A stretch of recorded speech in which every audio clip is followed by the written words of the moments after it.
So there's so many things that I've got started and couldn't finish because of other things needed to be done first.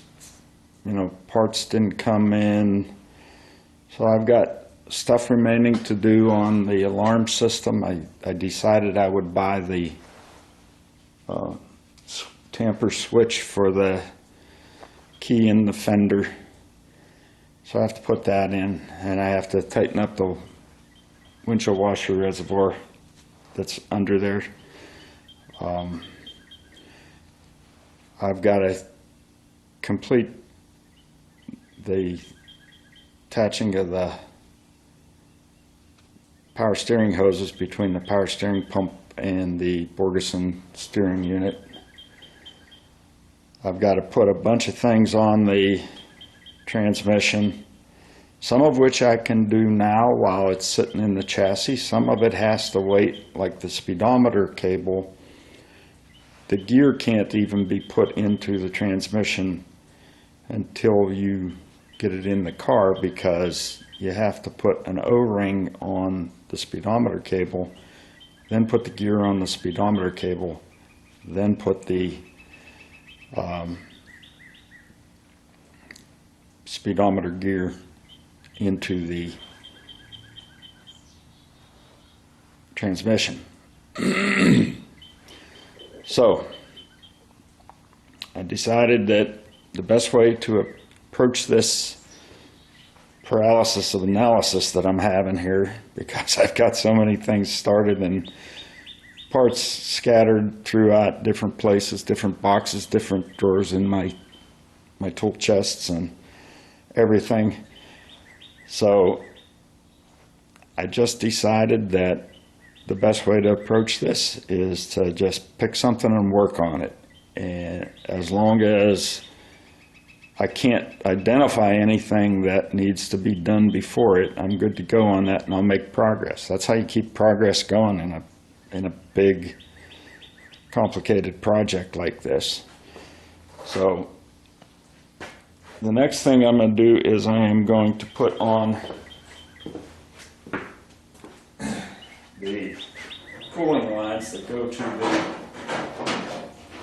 radiator from the transmission. I want to dig the one out that's still got the fitting attached. So this fitting right here has to be screwed into the transmission there, where you see those yellow plugs. And the hoses appear to be the same, so you can't go wrong in putting either one in the top. But the top fitting on the transmission there is the return from the radiator and the transmission cooler. First it goes through the radiator, then the transmission cooler, and then it comes back.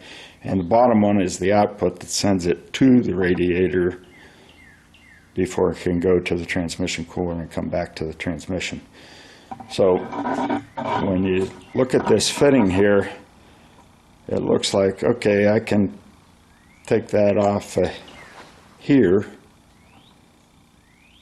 and screw it here so that I can screw it into the transmission and just put it in. Now, looks like it's the type of fitting that's the same on both ends, but this is the other one from the other side. Let's come on, camera focus.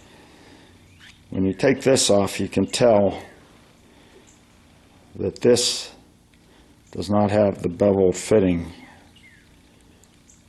and that bevel fitting has to go into the fitting on the cooling line.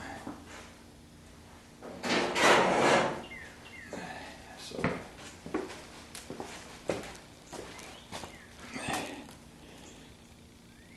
I don't know if you can tell the bevel inside this fitting, but this bevel on that mates with that to get you your seal. This has to go into the transmission, the one that's got the cap on it. So I think I read somewhere that I need to put some Teflon sealant on that. So I better double check that before I put it on, or I might be taking it off again. I just gave about 3 minutes of a description and I didn't have the camera running. So here goes again. This is how they want the orientation of the cooling lines. That's going towards the back of the car. But they want me to remove the existing quick disconnects that are in the transmission and install these guys with the supplied, or with Teflon pipe sealant, which is the same stuff that I needed for the head bolts.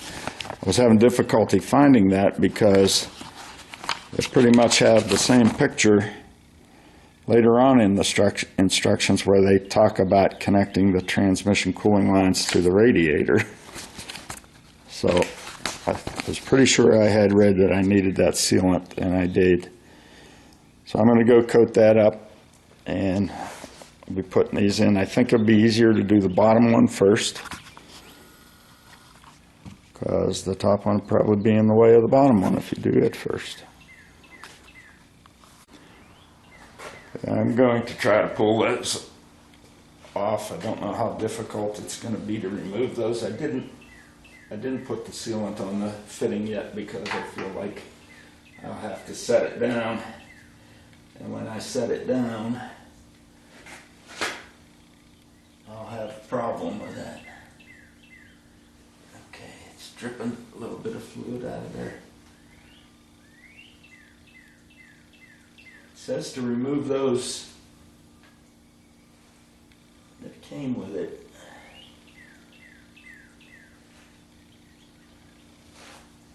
So I need a bigger wrench. I had one to fit the fitting I'm going to put on, but I don't have one for the one I need to take out. So that's a 3/4 inch fitting, the wrench required for the fitting.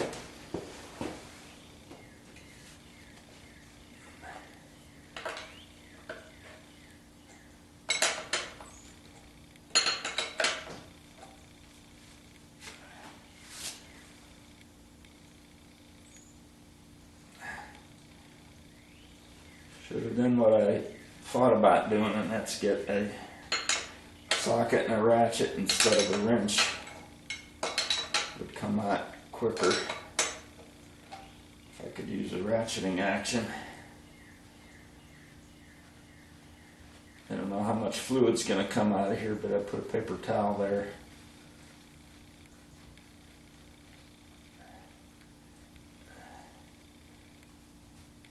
There was already Teflon sealant in that. I'm just going to check the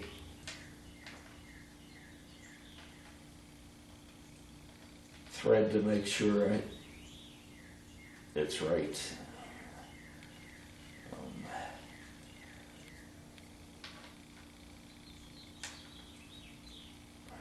And it is. Okay. That's going to drip a little bit of fluid out. So I know I'm good to Teflon coat this. I'm going to shut the camera off while I do that. So here's the fitting. Teflon on the outside. I was very careful not to get any into the inside of the fitting so that it won't get pushed into the transmission. Don't think that would be good for the transmission. So I'm going to take this and screw it into the transmission. These things kind of make me a little nervous because I've got to be like one whole turn up to 1 whole turn, I should say, past contact to make it tight, and you're going into a transmission case that's basically aluminum, and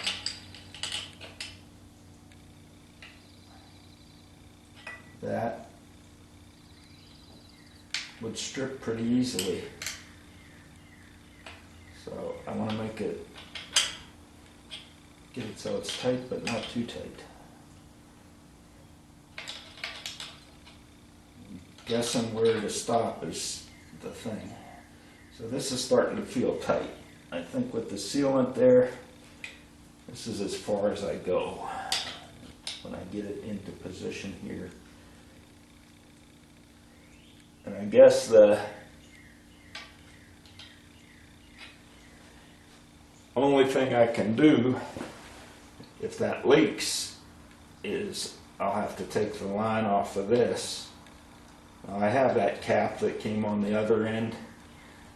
I put it on the end that goes into the line so that no dirt gets in there.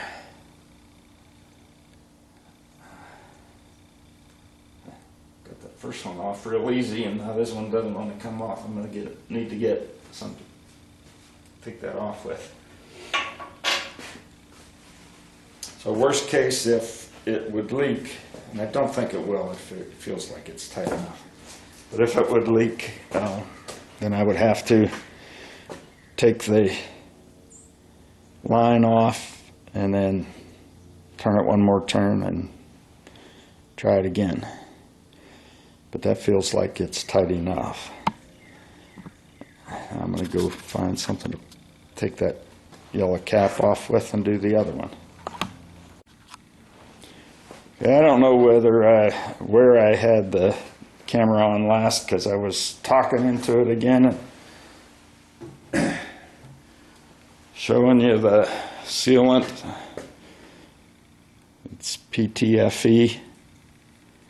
That's Teflon. So put it on the outside of the fitting, being careful not to put it on the inside. But I was telling that when I was working I was a computer consultant, and I worked at DuPont for a while. And the fellow there was telling me one day that Teflon is so slippery that in order to get it to stick to, say, your skillet, it's a 37-step process just to make it stick. Otherwise, it wouldn't stick to the pots and pans without that. I think that's an interesting piece of trivia. I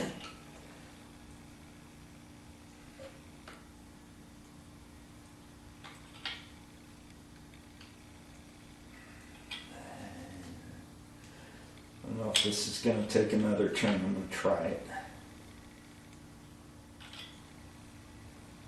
I may have to back it off. I don't know how that will work.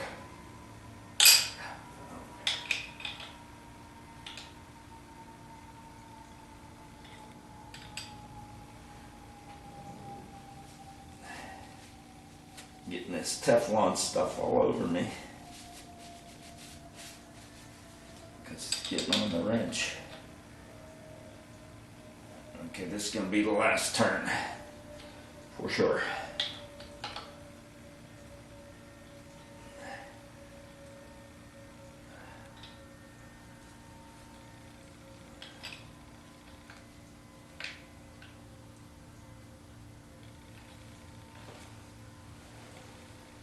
Looks about right.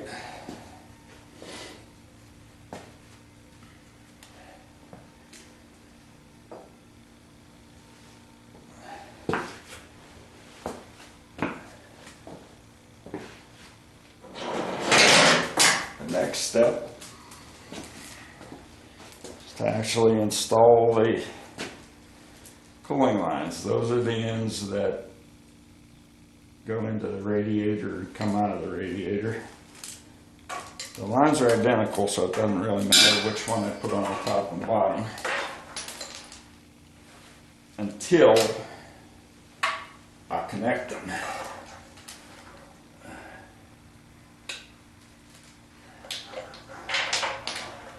Probably don't have a proper wrench for this either.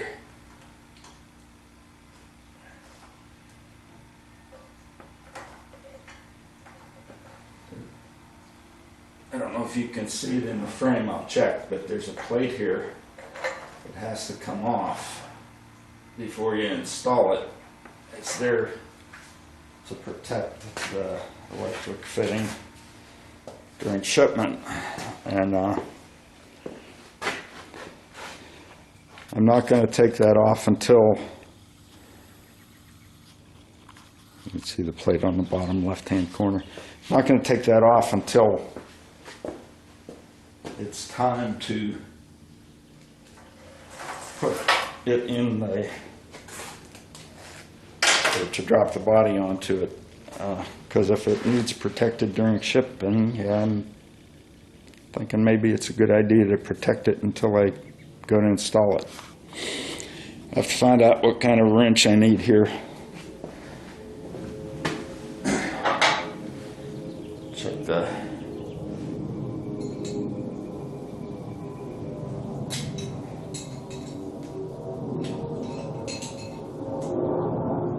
it's the other end of the one that I already have, so it's an 11/16.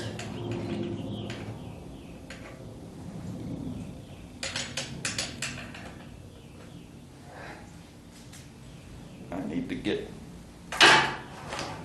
in there where I can reach it easier.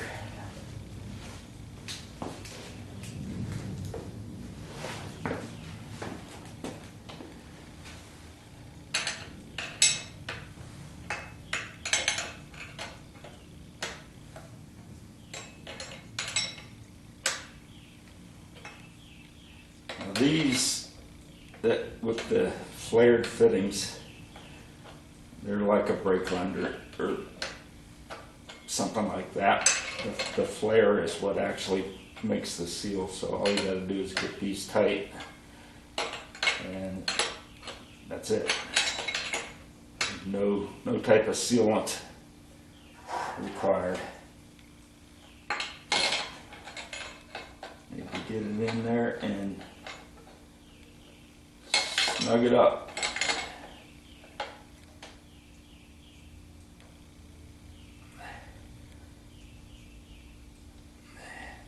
You don't need to go crazy with it. It just needs to be tight. I'm sure that'll be good. If it's not, I'll just have to put a wrench on it once it's in the car and see if I can get it a little tighter.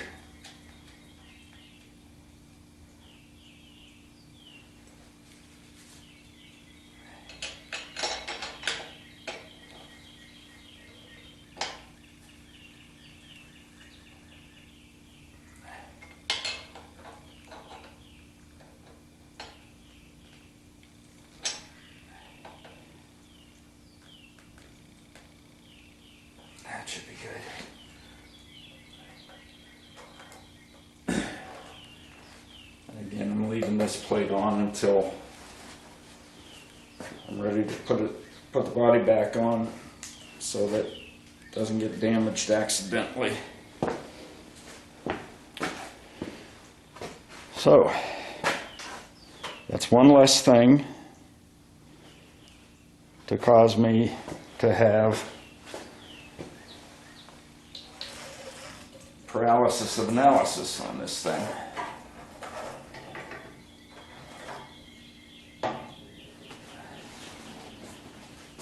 Next thing I think I'll do, just so I can get it off my workbench,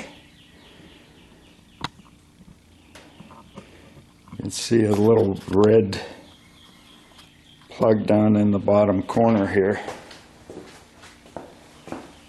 Right there.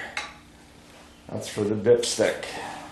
And I will need to take out one of these bolts, probably that one.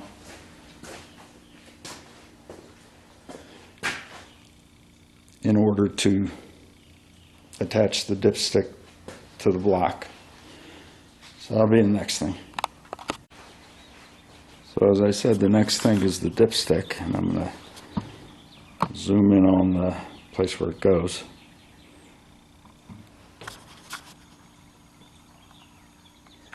I've got to pull that plug out of there and then insert the dipstick tube. And already tried to line it up a little bit, and it's going to be interesting. The reason it's going to be interesting is because I can see that the way it's shaped, the dipstick tube, which is the only place to fill the transmission from, is going to be at about an 80-degree angle from vertical. So it's going to be hard to pour in transmission fluid.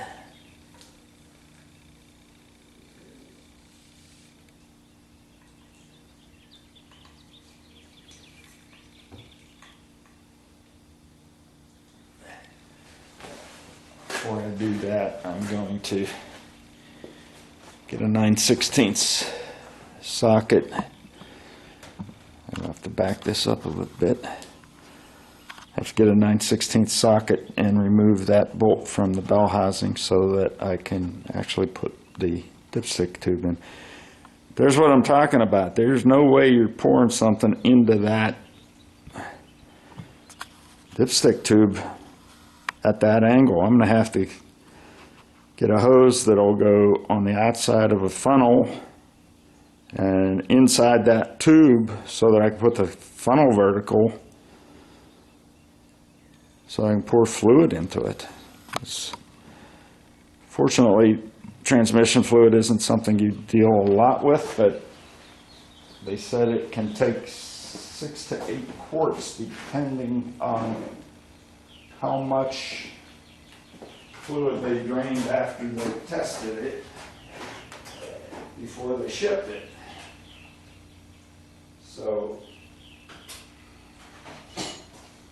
I might spend a couple hours putting transmission fluid in this thing. You gotta do what you gotta do.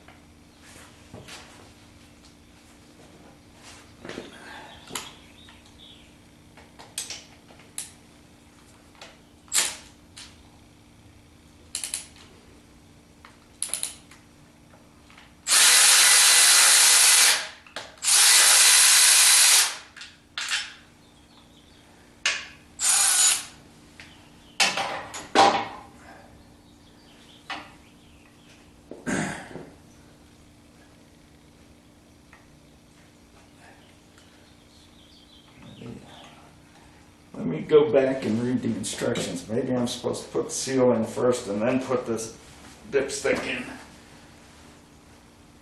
I'll see if they give me any advice on that.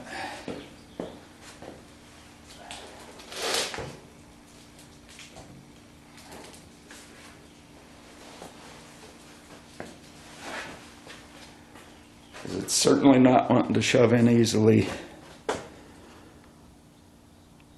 with it already on the tube.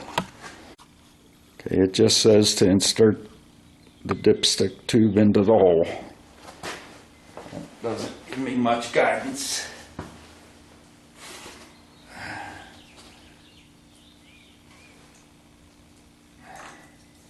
Well, I can tell from this that it's trying to push over that. Let's try it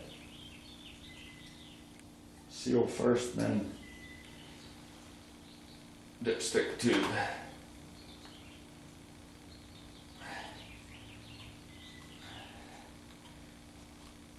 Seal went in easier that way.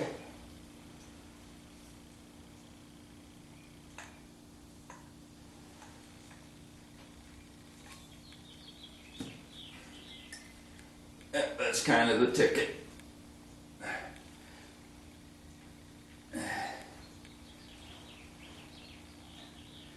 I'm getting in the way a little bit, but this bell housing bolt has to go back in up here.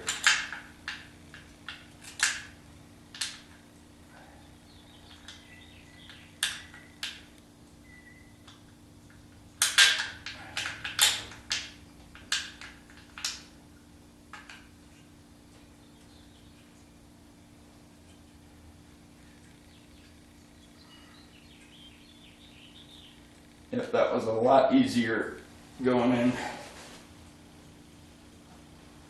Seal first, then the tube.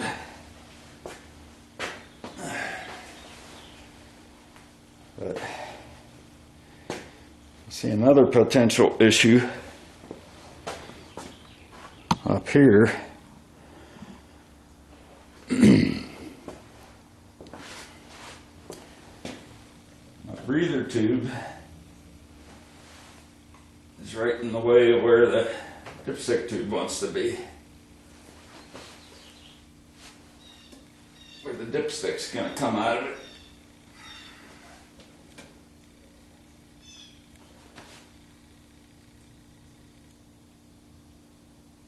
Might have to play with that a bit to find out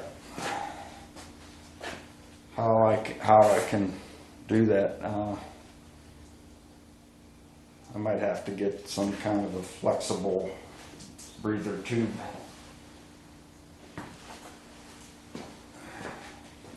If such a thing exists.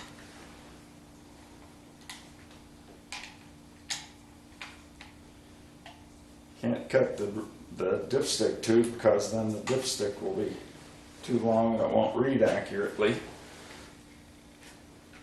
So pretty much don't have a choice other than to make clearance here somehow.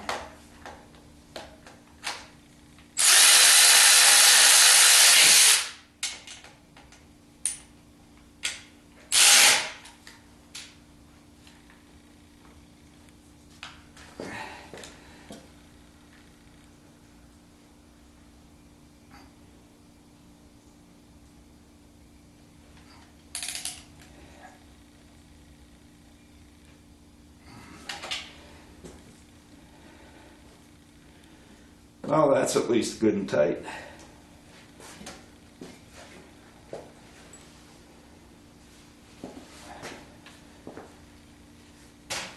I guess maybe a different kind of air cleaner might be an option in terms of clearing that. Or just get a breather for the top of the valve cover that doesn't feed back into the carburetor, into the air cleaner.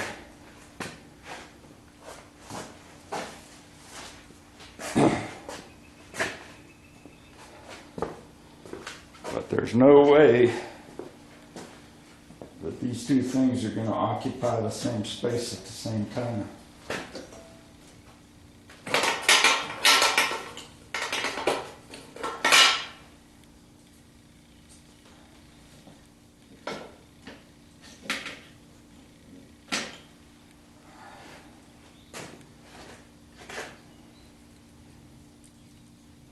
Not happening.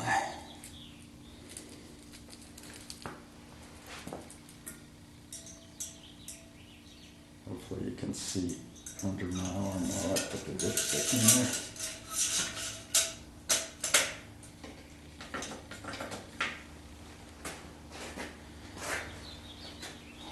So whatever, the solution is this isn't going to be on there for sure, because Two things can't occupy the same space at the same time. That never ends up well. Okay, let me see what else I can do next.